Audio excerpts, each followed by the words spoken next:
Hey guys, Mr. E here, and today we are taking a look at 3 talents, one for each of the newly reworked classes, the Zealot, the Psyker, and the Veteran, and each of these talents has existed in their trees for a while.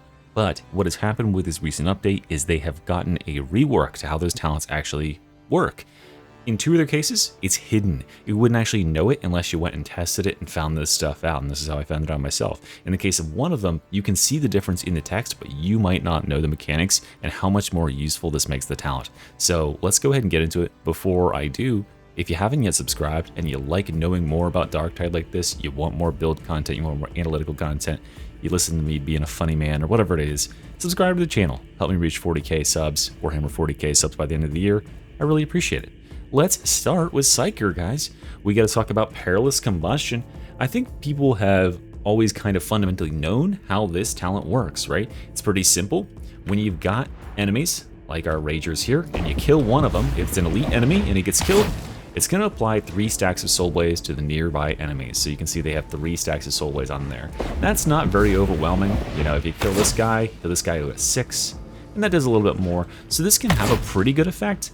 But generally, it's not all that impressive because it's only going to apply the normal stacks of Soul Blaze. And when we have a Flame Staff, which is usually the weapon we're using this with, because it helps to proliferate that, you can only get to 16 stacks of fire on an enemy anyway.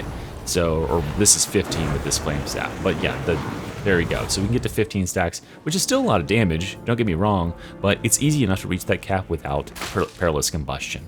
The difference that has been made with this recent patch is that now Perilous Combustion stacks can jump to targets that are already capped out at 16, and it can take them all the way up to 31 stacks. So watch these enemies as I eliminate them on this side. Watch these enemies over here on the right side of the screen. Watch, see their stacks? 29, 31, 31, 31. Like, these are insane levels of stacks. And so this allows you to eliminate all these little weakling enemies, you know, those tiny little guys in the fight, and all those flame stacks are going to jump onto higher health targets, and it's going to jump from those higher health targets onto even higher health targets, so that the last targets in the pack, either the ones that are just joining in or the crushers and maulers and stuff of the world, the big health chunky boys, those guys are going to have 31 stacks put on them. And of course, 31 stacks of Soul Blaze does a lot of damage. It does even more when you amplify it with things like Perfect Timing. It does even more when it's amplified with Warp Rider, or when you can make the target brittle or get rending through penetration of the soul. And of course, Empiric Shock, light attacking those targets is going to increase the damage that they take from that Soul Blaze by up to 30%. So watch this. If we take this line of Ragers here, we're going to burn them down. Just assume these are like regular ass enemies. But yeah, we're going to burn them down and watch what happens to our boss here as he gets 31 stacks of Soul Blaze. And yeah, and now he's absolutely cooking for thousands of damage every single tick, because that's what 31 stacks of Soul Blaze will do to you. Well, it falls off over time, as you can see, but I mean, that is an absolutely tremendous amount of damage, and it really cleans up hordes a lot. Definitely an auto-include in Flame Staff Psyker and a lot of Soul Blaze Psykers. Okay, with that being said, let's go over and check out what has changed for the Veteran.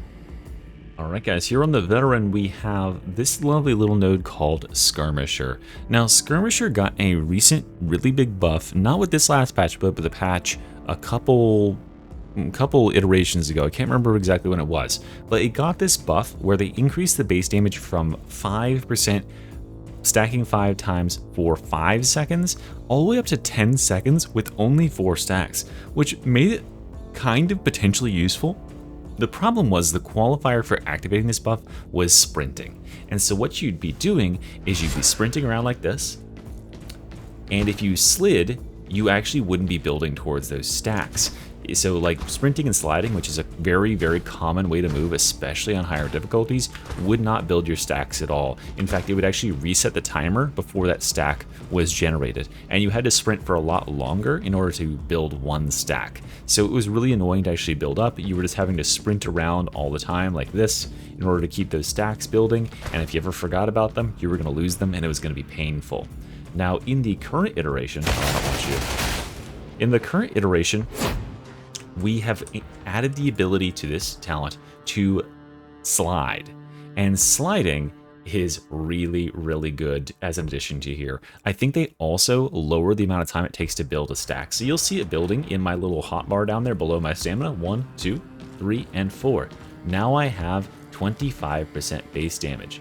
So yeah, that's quite a bit of damage. Remember that base damage is not only your flat damages, like the actual impact of me shooting this this chaos spawn here with the recon lasgun, but it's also all additional effects such as burns or bleeds.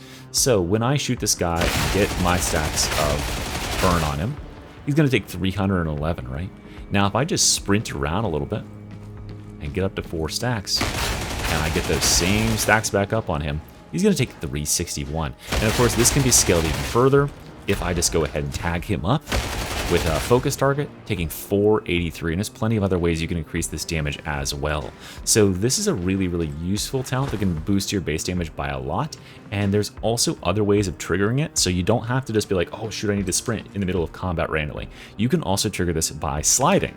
Well, this doesn't work. You could sprint slide forward, obviously, but dodge sliding also counts. So if you dodge backwards and slide, it'll trigger. If you dodge the side and slide, it'll trigger. You can refresh your buff like that. So if you ever see it about to fall off, just throw in one of these or one of these, and then, oops, I did it too late. Like that, just a really quick slide at the end. As long as it counts as a slide, it will refresh your duration, and that means you can keep it up for a very, very, very long time. And that means you can get tons of damage done to enemies like this by stacking both damage taken and base damage increases to your stuff. And yeah, it's one of the best talents on the entire veteran tree now. And finally we come to the Zealot talent I want to talk about, which is called Disdain. Disdain is a talent that has always been in the tree, but it is a little bit complex, or at least was a little bit complex in how it worked, and it actually worked in such a way that it made it really, really annoying to use and not worth taking the talent at all. So that was why you never saw it in my builds prior to this update. What Disdain previously claimed was that 5% damage on each melee attack for each enemy hit, or your next melee attack for each enemy hit, stacking 5 times. You would think what that means is if you got 5 enemies in front of you, and you can hit all 5 of them, now the next time you attack 5 enemies, or attack any number of enemies, it's going to do 25% extra damage, right? Because you hit 5 enemies. The problem with that was if you hit 5 enemies, and then you went to your second group or swung again those 5 enemies, it would do that extra damage, sure. Then you get to that third attack, and in the third attack, you would expect to get 25% extra damage because you just hit 5 enemies, right? Well, no, because it's gone back down, because what it's doing is on the first attack, it's building up 5 stacks. On the second attack, it's spending 5 stacks. On the third attack, it's building up stacks. And so you only get the damage buff on every other swing, and then the odd swings would be the ones that were actually building that damage buff only. They wouldn't give any extra effect. And that really sucked. It made it hard to play with. It literally cut the power of the talent at least in half. Now this talent is so much better because, as you can see by that blue buff down on my bar down there, which also does not have a duration, by the way, if you hit enemies in front of you, hit 4 enemies right there. So that means that my next attack, whoever it goes on, whether it goes on these guys right here, whether I choose to dump it single target into this boss's face, it will increase the damage by 20%. So if I choose to hit these guys again with that attack, I can increase the damage to them by 20%, which means it's an awesome horde cleaving ability. And I retain those stacks because I still hit 4 of them, so I'm now at 4 stacks still. Now I can take this and I can dump it into this boss's face for an extra, well, I missed his face, but for an extra 20% damage. And because I hit this one target, I gain 1 stack. So on every attack, as long as you're hitting at least 1 target, you're still gaining 5% damage on every single swing. And this is a very, very valuable and easy way to stack a lot of damage on your swings for free, because it's at least 5% when you're single target, when you're multi-target, or hybrid between targets like this. You can swing at one set of enemies, swing to the boss, and then rinse and repeat, and gets lots of damage done like that. So definitely do not be sleeping on Disdain these days either. And that is all the little talent tips and tricks I have to share with you today, guys. I just thought those were interesting. I saw it in a comment. I think it was on one of Tanner's videos that he was showing me, that Soul Blaze thing, and it made me think about the other talents that have been reworked that no one is really talking about, and I wanted to bring it to your attention. So, hope you enjoyed. Thanks for watching. Have a good one. Bye.